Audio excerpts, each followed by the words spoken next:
सोनापुर गांव के किनारे मिट्टी की एक पुरानी झोपड़ी थी।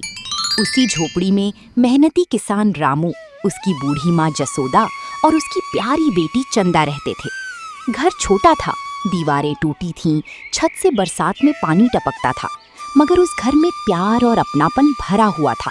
गरीबी थी, लेकिन मन में ईमानदारी थी।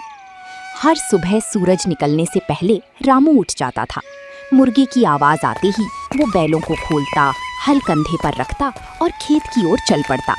दरवाजे पर खड़ी जसोदा बोली, बेटा रामू, मैं रोज देखती हूँ कि तू अंधेरा रहते ही उठ जाता है और रात ढलने तक मेहनत करता रहता है।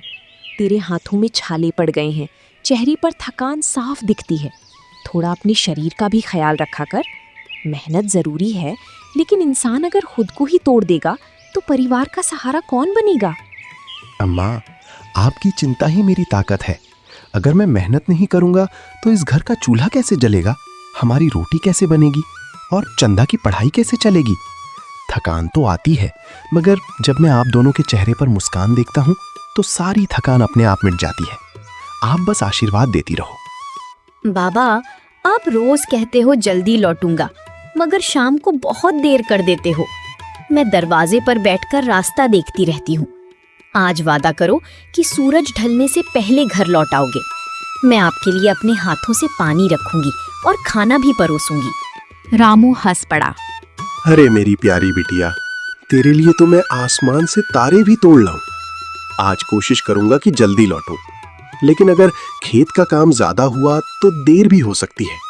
तू नाराज मत होना, क्योंकि तेरे बाबा जो कुछ करते हैं तेरे भविष्य के लिए ही करते हैं। मुझे देर से आने से शिकायत नहीं बाबा, बस जब आप लौटते हो तो घर में रौनक आ जाती है। रामू खेतों की ओर निकल गया। दिन भर वो धूप में काम करता रहा। पसीना बहता, कपड़े भीग जाते, मगर उसके हाथ रुकते नहीं थे। गांव वाले कहते, रामू जैसा मेहनती आदमी पूरे इलाके में नहीं मिलेगा। शाम को रामू बाजार गया। उसका अनाज हमेशा सबसे पहले बिकता था, क्योंकि वो कभी मिलावट नहीं करता था। उसी गांव में एक अमीर व्यापारी रहता था, भैरव सेठ। बड़ा घर, नौकर चाकर, धन दौलत सब था, मगर दिल में लालच भरा था। जब उसने देखा कि लोग उसके गोदाम का सामान छोड़कर रामू से खरीद चल उठा। वो बाजार में रामू के सामने आकर बोला, लगता है तू खुद को बहुत बड़ा व्यापारी समझने लगा है। लोग तुझसे सामान खरीदने लगे हैं तो तेरे कदम जमीन पर नहीं पड़ रहे। याद रख, इस बाजार में सालों से मेरा नाम चलता आया है। मैं चाहूं तो किसी को ऊपर उठा दूं, चाहूं तो मिट्टी में मिला दूं। रामू शांत स्वर में बोला, सेठ जी, मैं ना किसी से मुकाबला कर रहा हूं और ना किसी की जगह लेना चाहता हूं। मैं तो बस खेत में मेहनत करता हूं और लोगों को शुद्ध अनाज देता हूं। अगर लोग भरोसा करके खरीदते हैं तो इसमें मेरा क्या घमंड।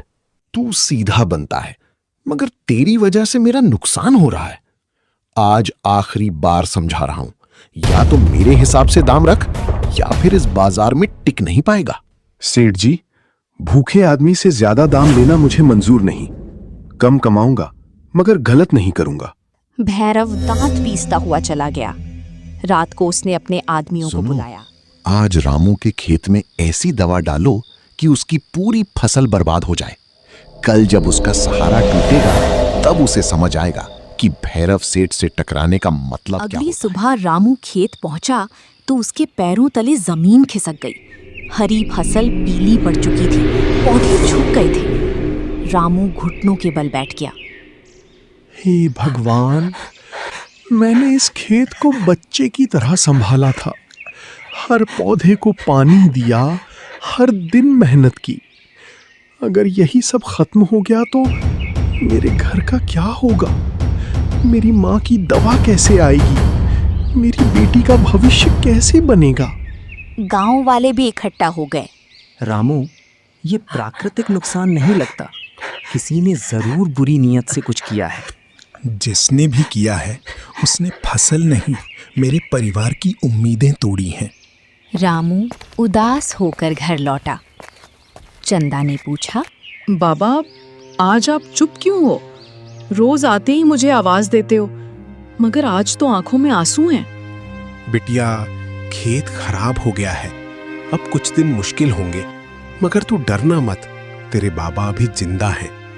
बाबा, आपने मुझे सिखाया है कि मुश्किल वक्त से भागते नहीं, उसका सामना करते हैं। हम सब साथ हैं, तो कोई परेशानी बड़ी नहीं। लेकिन उसी शाम भैरव पंचायत पहुंच गया। मुखिया जी, मेरे घर से सोने की चेन चोरी हो गई है। कल रामू मेरे घर आया था, मुझे पूरा शक उसी पर है। रामू को बुलाया। मुखिया जी, मैं गरीब हूँ मगर चोर नहीं। मेरे घर में भले अनाज कम हो मगर इज्जत हमेशा रही है। मैंने कभी किसी की चीज को बुरी नजर से नहीं देखा। अगर इतना सच्चा है तो घर की तलाशी ले लो, सच अपने आप सामने आ जाएगा।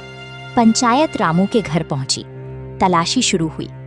कुछ देर बाद एक आदमी चिल्लाया, मिल गई, यहाँ चैन मिली है। भीड़ शोर मचाने लगी। रामू स्तब्ध रह गया। ये कैसे हो सकता है? मैंने इसे कभी देखा तक नहीं। किसी ने मुझे फंसाने के लिए ये रखा है। जसोदा रोते हुए बोली, मेरा बेटा निर्दोष है। मैंने इसे भूखा सोते देखा है, मगर गलत रास्ते पर जाते कभी नहीं देखा। मेरे बाबा चोर नहीं है, आप सब झूठ बोल रहे हो।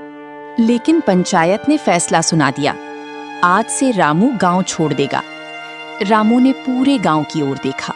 आज तुम लोगों ने एक गरीब आदमी को बिना सुने दोषी ठहरा दिया, मेरा घर छीन लिया, मेरी इज्जत छीन ली। मगर याद रखना, सच को देर तक दबाया जा सकता, मिटाया नहीं जा सकता। शाम होते होते रामू अपनी माँ और चंदा को लेकर गांव छोड़ गया। चंदा रोते हुए बोली, बाबा, क्या हम कभी वापस आएंगे? जहां सम्मान ना हो वहां लौटना कैसा? अब हम नई जगह, नई शुरुआत करेंगे। रात को वे जंगल पहुंचे। तेज बारिश होने लगी। दूर एक गुफा दिखी। तीनों उसमें जाकर बैठ गए। सुबह चंदा सफाई कर रही थी, तभी उसे पत्थरों के पीछे एक पुराना संदूक। यहाँ कुछ है, जल्दी आइए। रामू ने संदूक खोला। अंदर सोने के सिक्के, चांदी के गहने और पुरानी अशर्फियां थीं। जसोदा रो पड़ी। देखा बेटा, भगवान देर करता है मगर न्याय जरूर करता है। कुछ महीनों बाद रामू पास के गांव में सम्मानित किसान बन गया। नया घर, खेत, खुशहाली सब लौट आई। जब भैरव ने ये सुना तो जल उठा। वो भी गुफा में खजाना ढूंढने गया। जैसे ही उसने पत्थर हटाया, ऊपर से चट्टान गिर गई। वो घायल हो गया। कुछ दिनों बाद वो रामू के घर पहुंचा। रामू, मैंने तेरे साथ बहुत बुरा किया। फसल बर्बाद करवाई, झूठा इल्जाम लगाया, गांव से निकलवाया। अब समझ आया कि लालच इंसान को अंधा कर देता है। अगर हो सके तो मुझे माफ कर दे। सेठ जी, आपने मुझे दर्द दिया, मगर उसी दर्द ने मुझे मजबूत बनाया। अगर आपको सच में पछतावा है तो मैं आपको माफ करता हूँ, क्योंकि नफरत रखने से दिल भारी होता है। बाबा, अब तो सच जीत गया। हाँ बेटिया, मेहनत कभी हारती नहीं और ईमानदारी कभी झुकती नहीं। सीख, झूठ और लालच कुछ समय जीत सकते हैं, मगर अंत में जीत हमेशा सच्चाई, मेहनत और धैर्य की होती है।